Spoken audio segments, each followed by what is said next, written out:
Hey retro fans, welcome back to the channel. Today, we're diving into one of the greatest hidden gems on the Sega Master System, Wonder Boy 3: The Dragon's Trap. This game is a masterclass in 8-bit design, blending action, adventure, RPG elements, and some seriously clever transformation mechanics. If you've never played it, buckle up. And if you have, let's take a nostalgic trip back to Monsterland. Let's rewind the clock to 1989. The Sega Master System was doing its best to compete with the NES, and while it didn't have the same market share, it did have some absolute bangers. One of those was Wonder Boy 3: The Dragon's Trap, a direct sequel to Wonder Boy in Monsterland. Now here's the twist. The game literally starts with the final boss from the previous game.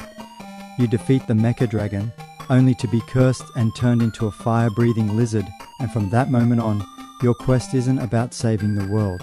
It's about regaining your human form. It's such a cool narrative flip, especially for an 8-bit title. Gameplay is where this title really shines. The Dragon's Trap blends action platforming with light RPG mechanics in a way that feels way ahead of its time. Think Zelda 2 meets Metroid, with a sprinkle of Castlevania.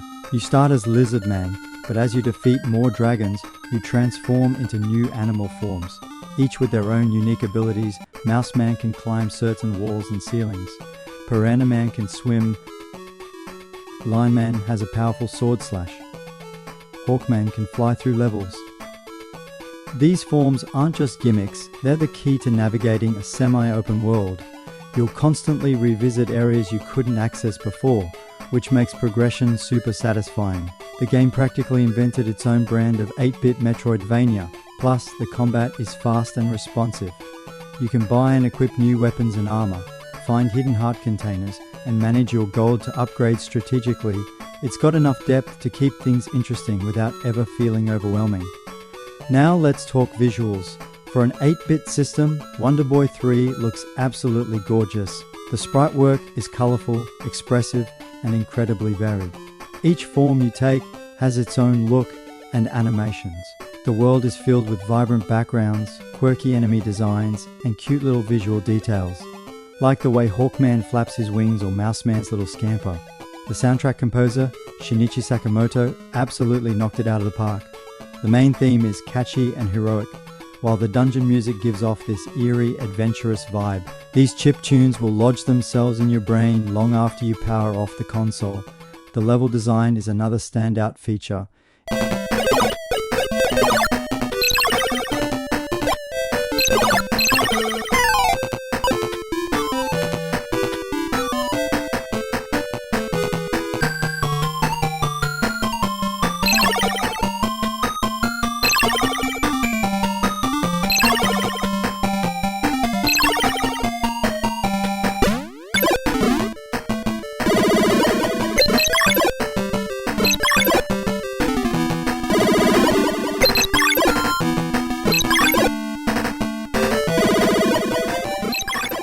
The level design is another standout feature. It's not just linear platforming, it's interconnected. Each form opens up new areas, and there are secret rooms and hidden doors scattered all over the map. That said, there is some trial and error.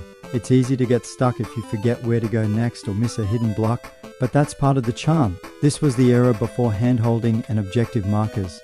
You're encouraged to explore, backtrack, and discover at your own pace. One thing to note, there's no in-game map. That can be a little frustrating by today's standards, but it also adds to the sense of exploration. You'll start remembering landmarks and shortcuts like you're mentally drawing a map in your head. Wonder Boy 3 has a fair challenge curve. Early on, you'll probably get wrecked by stronger enemies, but as you gather new gear and master each form's quirks, you'll feel more and more powerful. Boss fights are a highlight. Each dragon has its own attack patterns and personality, and beating them is always satisfying, especially when it results in a new transformation. You also have password-based saves, which, okay, let's be honest, those 16-digit passwords are a nightmare to write down and input. But hey, it was either that or restarting the game every time. Wonder Boy 3 was a big deal for Master System owners.